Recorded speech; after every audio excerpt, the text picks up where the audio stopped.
Hello there. Today I'm going to make a very simple sleeveless pullover shirt out of traditional leather. First thing that should be noted is I don't really know what I'm doing, I'm just kind of making it up as I go. One of the big problems when working with homemade leather is that the pieces are highly irregular.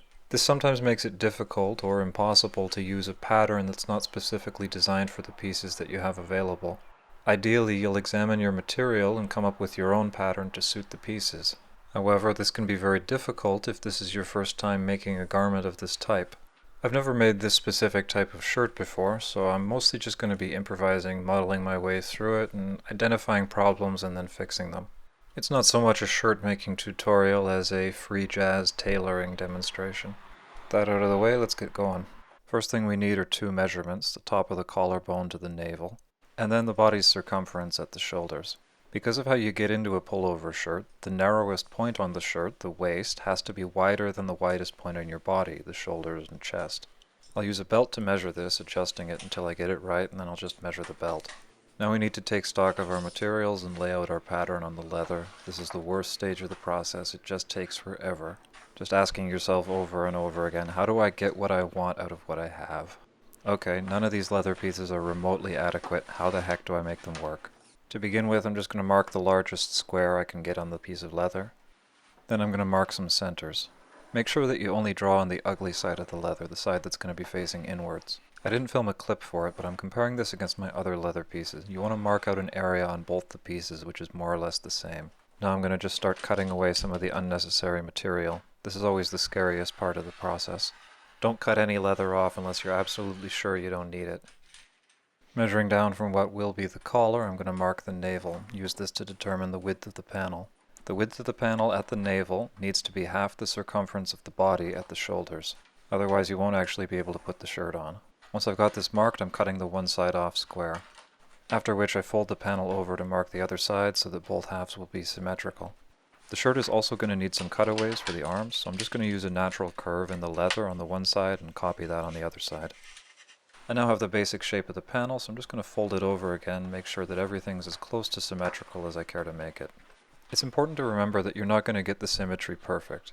Leather isn't like cloth, it's not perfect. It varies from piece to piece and inch to inch. Close counts. If you're trying to be too persnickety about this, you're just going to waste a lot of material. With the first panel cut, I can now trace it out onto the second piece of leather. Then cutting out the panel and hoping I don't make any mistakes. Once I've cut out the one side, double check it again so that I can make sure the other side's correct. Measure twice, cut once. Good motto for lots of people besides carpenters. Now I'm just testing out the two panels together, holding it together with some little clamps. This is also going to help me mark where the shoulders should be. I'd intentionally left the top part of the two panels uncut. The shoulder seam can be a little bit tricky to just measure out from numbers. Easier to just mark it out manually once you've got the two pieces started. I'm also going to be cutting out a hole for my big old head. And the same on the other panel. The neck hole should be deeper on the front panel than it is on the back. Your head is obviously not symmetrical. Now that the panels are cut, it's time to start sewing them together. This needle is called a Luput's needle. I don't know if I'm pronouncing that right. It's really good for sewing together thin leather quickly. I used fake sinew rather than real sinew because I anticipated having to take this apart a couple of times to get the fit right. I was correct in this assessment. Originally, the shirt flared out slightly towards the hem. That looked stupid, so I had to redo the seam. A Luput's needle is really good for this type of work. The spear point will go through thin leather without the need of an awl. The curved shape allows you to work from one side without having to flip the piece or readjust your hands. The 90-degree bend near the eye gives you something to press against when you're forcing the needle through the leather, making the whole thing take less effort and reducing your blistering. If you're doing a lot of work with thin or medium leather, get one of those needles. They're expensive, but they're well worth it. With the sides sewn up, I'm just going to clamp the top to troubleshoot and see if everything fits together nicely. We can see that I marked the shoulder seam wrong. It's way too much bulk around the neck there. Easy to fix, just take the clamps off, pull the leather to where you think it ought to be, and then remark it. With a bit of confidence in the shoulder seams now, sew everything together and see how it fits. I used one of the cutoffs to do some fringes for the shoulders, but that looks stupid. It looks like epaulettes. There's still a couple of problems with it. One is there's too much material underneath the armpit, so I'm going to have to trim that down a little bit. There's also problems at the top. There's still too much material around the neck, and the shoulders are too high, which suits me as I have to take off the epaulettes anyway. For the under the arm seam, we're just going to do a very lazy adjustment. Apologies for the poor focus. Mark the line for the new seam, the material that needs to be removed.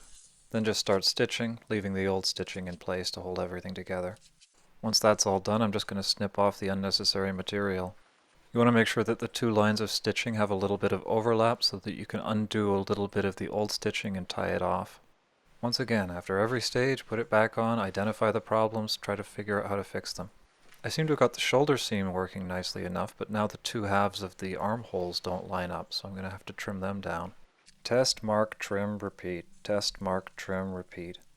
So now the shoulders look pretty good, but there's still too much material under the arm. So I'm going to have to move the corner of the seam in another inch on the front panels. Price you pay for working without a pattern. I've already shown you that process, so I'll skip ahead. Okay, so what's wrong with it now? Well, the neck's not deep enough. That's going to chafe as I walk, so I'm going to need to remove a little bit more material. Other than that, though, it's pretty much done. So here's the finished product worn with some period clothing. Hardly the prettiest garment, but given as how it's essentially just a leather wife beater made without a pattern, I probably shouldn't have expected it to look nicer than this. This is going to be a very good basic garment that I can upgrade as I get more material. I could, for instance, lengthen the hem, attach some sleeves, make a tunic out of it, or I could make some removable sleeves and wear it with a kilt. It might also look nice worn with a mantle, removable or otherwise. Or maybe I'll just leave it as a vest to keep it versatile. It could also do with some decoration, maybe some painted stuff when I figure that out. Anyway, I hope you found this interesting. Thank you for watching.